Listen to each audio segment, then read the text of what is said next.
Hello everyone, welcome to my YouTube channel. I hope you all are doing well. So let's start today's topic. Today we are going to discuss a very new topic, that is building planning. तो आज इस नए topic को हम लोग start करते हैं. Building planning होता क्या, इसके बारे में हम लोग डिटेल में डिस्कस करते हैं. तो बिल्डिंग प्लानिंग मीन्स कि we have to design a building. Means हम लोग को क्या करना है, एक बिल्डिंग को ऐसे डिज़ाइन करना है. ठीक है, एक बिल्डिंग को ऐसे डिज़ाइन करना है कि वो आपका यूज़फुल रहे, सेफ रहे, कंफर्टेबल रहे. ठीक है, कंफर्टेबल हो प्लस इकोनॉमिकल हो एंड इको फ्रेंडली हो. So it should fulfil these 5 purposes. Means हम लोग कोई बिल्डिंग को ऐसे डिज़ाइन करें कि वो आपका यूज़फुल भी रहे, सेफ भी रहे, कंफर्टेबल भी रहे, इकोनॉमिकल भी रहे, इको फ्रेंडली रहे. ठीक है, अब इसको हम लोग 1 बाय 1 समझते हैं. बिल्डिंग प्लानिंग मीन्स ही ये हो गया कि आपको एक बिल्डिंग को डिज़ाइन करना है, ऐसे डिज़ाइन करना है कि वो आपका इकोनॉमिकल भी रहे, यूज़फुल भी रहे, सेफ भी रहे, कंफर्टेबल रहे, इको फ्रेंडली रहे. अब यूज़फुल मतलब क्या होता है? यूज़फुल मीन्स कि जिस पर्पस के लिए हम उस बिल्डिंग को डिज़ाइन कर रहे हैं, ठीक है, जिस पर्पस के लिए इसको बना रहे हैं वो पर्पस को ये सर्व करे.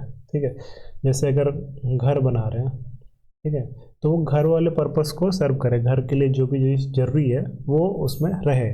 ऐसा नहीं है कि आप स्कूल का डिज़ाइन करने आपको दिया गया है और आप घर का डिज़ाइन कर दिए, तो ऑब्वियसली घर जैसा आप रूम बनाएंगे तो स्कूल के लिए कॉम्पेटिबल नहीं रहेगा. ठीक है, तो जिस पर्पस के लिए हम लोग डिज़ाइन किए उस बिल्डिंग को, ठीक है, वो पर्पस को ये सर्व करे. ठीक है, ऑफिस के लिए अलग होगा डिज़ाइन, फिर हाउस के लिए अलग होगा, स्कूल के लिए अलग होगा.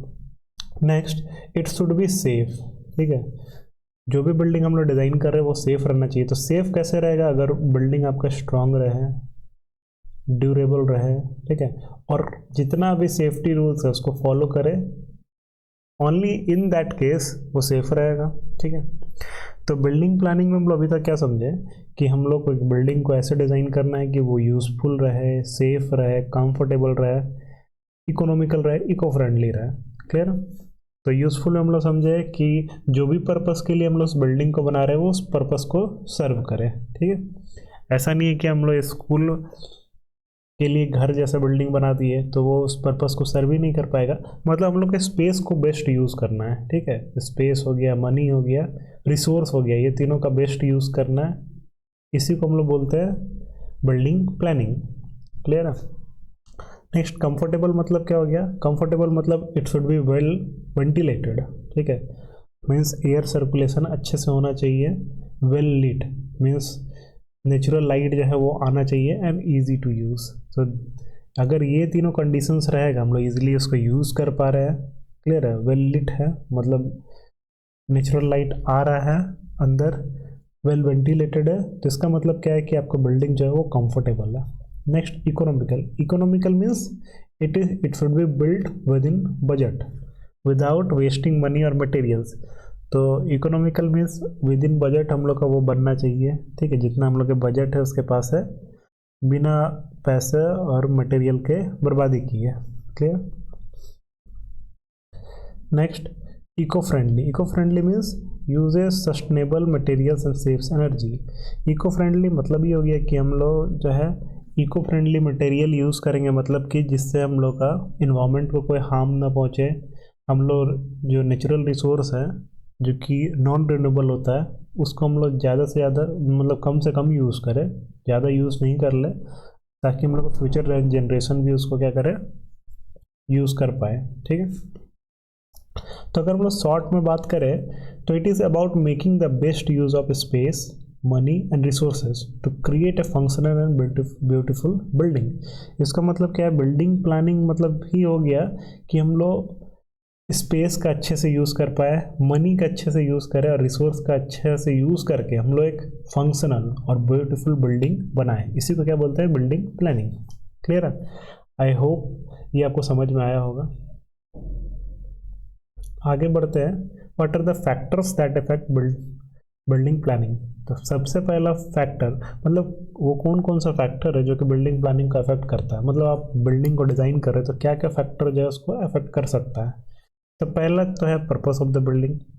ये बहुत इंपॉर्टेंट फैक्टर है जो कि बिल्डिंग प्लानिंग को अफेक्ट कर सकता है ऑब्वियसली.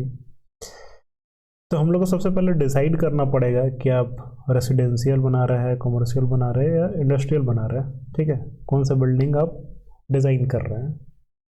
तो उसके हिसाब से हम लोग को स्पेस को प्लान करना पड़ेगा। जैसे हम लोग ये प्रीवियस सेक्शन में एग्जांपल दिए कि अगर आपको स्कूल बनाने दी गई है तो उसका आप डिज़ाइन घर जैसा तो बना नहीं सकते हैं। तो बिल्डिंग का डिज़ाइन करने के लिए मतलब जो स्पेस है उसका एकदम अच्छे से यूज़ कर सकें हम लोग, उसके लिए सबसे पहले तो इम्पॉर्टेंट फैक्टर है पर्पस ऑफ द बिल्डिंग, किस पर्पस के लिए उस बिल्डिंग को बनाया जा रहा है, ठीक है। उसके बाद उस स्पेसिफिक पर्पस के लिए हम लोग स्पेस को प्लान करेंगे। सेकंड जो है आपका बजट, ठीक है। बजट क्या है? बजट मतलब कि you have to calculate total cost for construction and maintenance. Budget means आपको ऑलरेडी पहले कैलकुलेट कर लेना होगा कि जो भी हम लोग बिल्डिंग डिज़ाइन कर रहे हैं तो उसमें टोटल कॉस्ट कितना आ सकता है कंस्ट्रक्शन एंड मेंटेनेंस का, ठीक है। तो ऐसा नहीं है कि हम लोग जो है इको मतलब कि उसको क्या बोलते हैं, कॉस्ट इफेक्टिव मटेरियल यूज़ करेंगे, ठीक। कॉस्ट इफेक्टिव मटेरियल यूज़ करेंगे मीन्स ऐसा नहीं है कि हम लोग पास एकदम बहुत मतलब कि हम लोग को अनइकोनॉमिकल बना देना है, बहुत पैसा लगा देना है कोई पार्टिकुलर चीज़ डिज़ाइन करने के लिए। तो हम लोग को ये बजट भी देखना पड़ता है। बजट जिस हिसाब से है उस हिसाब से हम लोग क्या कर सकते हैं, डिज़ाइन कर सकते हैं कोई भी बिल्डिंग को। क्लियर है? अब ये हम लोग कैसे कर सकते हैं? We can use cost effective materials without compromising quality. Means हम लोग कॉस्ट इफेक्टिव मटेरियल यूज़ करेंगे, वैसा मटेरियल यूज़ करेंगे जो कॉस्ट इफेक्टिव हो, ज़्यादा उसमें पैसा ना लगे। क्लियर है? लेकिन हम लोग कॉम्प्रोमाइज़ नहीं कर सकते क्वालिटी के साथ, क्वालिटी के साथ कॉम्प्रोमाइज़ नहीं कर सकते, नहीं तो वो क्या हो जाएगा, आपका स्ट्रॉन्ग और ड्यूरेबल नहीं रहेगा बिल्डिंग। क्लियर है? हम लोग बाकी सब चीज़ में कॉस्ट इफेक्टिव बना सकते हैं लेकिन क्वालिटी को कॉम्प्रोमाइज़ नहीं करेंगे, ठीक है। Next, it should follows building bylaws, ठीक है। तो लोकल बायलॉज भी आ सकता है बिल्डिंग बायलॉज में, फिर आपका जितना रीजनल या फिर नेशनल बायलॉज है, बिल्डिंग बायलॉज, वो सब को हम लोग कंसिडर करना पड़ेगा। मतलब कि जो आपका बिल्डिंग कोड्स है, ठीक है, बिल्डिंग कोड्स इसके बारे में हम लोग डिस्कस किए थे ना। तो बिल्डिंग कोड्स क्या हो गया, ये एक तरह से रूल बुक हो गया, बिल्डिंग बायलॉज, बिल्डिंग कोड। तो ये सब रूल बुक है जिसमें आपको बताया गया है, इसमें सब देखने को मिलेगा कि आपको बिल्डिंग को कैसे बनाना है, क्या हाइट रहना चाहिए, क्या FAR क्या होना चाहिए, सब चीज़ इसमें रहता है। तो वो सब रूल को हम लोग को फॉलो करना होगा, ठीक है। हाइट लिमिट, फिर जोनिंग, फिर setback. Clear? It ensure legal compliance with building codes. Building codes जो है उसमें बताया गया है, रूल्स और रेगुलेशंस दिया गया कि बिल्डिंग को आपको कैसे डिज़ाइन करना है, ठीक है। अब ये सब बिल्डिंग कोड्स किस लिए होता है? ये आम जनता के लिए भी है, ऑनर के लिए भी है, ठीक है। और बिल्डिंग का सेफ्टी और बिल्डिंग्स का सेफ्टी वगैरह, ऑक्यूपेंट जो है, ऑक्यूपेंट्स का भी सेफ्टी, ये सब हम लोग कंसिडर करते हैं अगर बिल्डिंग कोड्स को फॉलो करें तो, ठीक है। बिल्डिंग कोड्स ऐसे ही ये सब पूरा ध्यान में रख के बनाया गया है ताकि आपका बहुत ज़्यादा गैदरिंग ना हो जाए बिल्डिंग का, बहुत बिल्डिंग का डेंसिटी ना हो जाए, ओपन स्पेस रहना चाहिए, ये सब ध्यान में रखना पड़ता है, ठीक है। तो बिल्डिंग हम लोग प्लानिंग जब भी करेंगे, ठीक है, तो ये सब कंसिडर करना पड़ता है, लोकल बायलॉज वगैरह सब। Clear? Next one is aesthetics. Aesthetics means create a design that is functional and visually appealing. तो वैसा डिज़ाइन हम लोग को क्रिएट करना है जो कि फंक्शनल भी हो, ठीक है। फंक्शनल हो मीन्स जिस पर्पस के लिए हम लोग उसको डिज़ाइन कर रहे हैं वो पूरा पर्पस को ये सर्व करे। क्लियर? प्लस विजुअली अपीलिंग हो, मतलब कि देखने में बहुत अच्छा लगे, ठीक है। Match the style with the surrounding, तो सराउंडिंग जैसा उसके हिसाब से उसका डिज़ाइन हो, ठीक है, वो मैच करे उसका स्टाइल को। जैसे कि ये सब एक छोटा सा इंटीरियर डिज़ाइन दिखा रहा है जो कि काफ़ी विजुअली अपीलिंग है, देखने में अच्छा लग रहा है।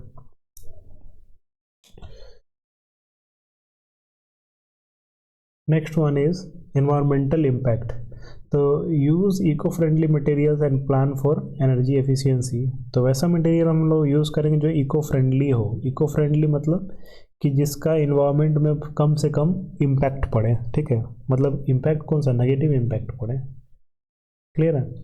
तो नेगेटिव इम्पैक्ट कैसे कम कर सकते हैं हम लोग? तो इको फ्रेंडली मटेरियल हम लोग यूज़ कर सकते हैं, ठीक है, वैसा मटेरियल यूज़ करेंगे जिसका इम्पैक्ट मतलब इन्वायरमेंट पे ना पड़े, प्लस वैसा मटेरियल यूज़ करेंगे जैसे CO2 का इमिशन कम हो, मतलब कि जो इन्वायरमेंट के लिए खतरा ना हो। वुडन फर्नीचर हम लोग कम यूज़ करेंगे, ठीक है। प्लस और क्या कर सकते हैं हम लोग, वाटर वेस्ट कम कर सकते हैं, जिससे भी जिसका भी दुष्परिणाम निकले जो मतलब कि इन्वायरमेंट को अफेक्ट करे, वैसा नेगेटिवली इम्पैक्ट करे, उसको हम लोग क्या करना है, रिड्यूस करना है, ठीक है। और हम लोग क्या कर सकते हैं, ग्रीन बिल्डिंग्स बना सकते हैं, ग्रीन रूफ बना सकते हैं, ये सब कर सकते हैं। एनर्जी एफिशिएंसी पे हम लोग ध्यान देंगे, ठीक है। एनर्जी एफिशिएंसी पे हम लोग ध्यान कैसे दे सकते हैं, तो हम लोग विंड एनर्जी यूज़ कर सकते हैं, सोलर एनर्जी यूज़ कर सकते हैं। सोलर एनर्जी तो अब बहुत धड़ल्ले से यूज हो रहा है और सरकार भी इसको प्रमोट कर रहा है, ठीक है। इनफैक्ट आप लोग सोलर पैनल लगाएंगे तो उसमें काफ़ी ये सुविधा भी दे रहा है सरकार, ठीक है। तो ये सब आप लोग यूज़ करके क्या कर सकते हैं, एनर्जी एफिशिएंसी कर सकते हैं। अगर इसके जगह आपका ट्रेडिशनल जो एनर्जी हम लोग यूज़ करेंगे, जैसे कि जो आपका ये थर्मल पावर प्लांट है वो सब कोयला वगैरह यूज़ करता है, तो उससे क्या होता है, इन्वायरमेंट पोल्यूट हो रहा है।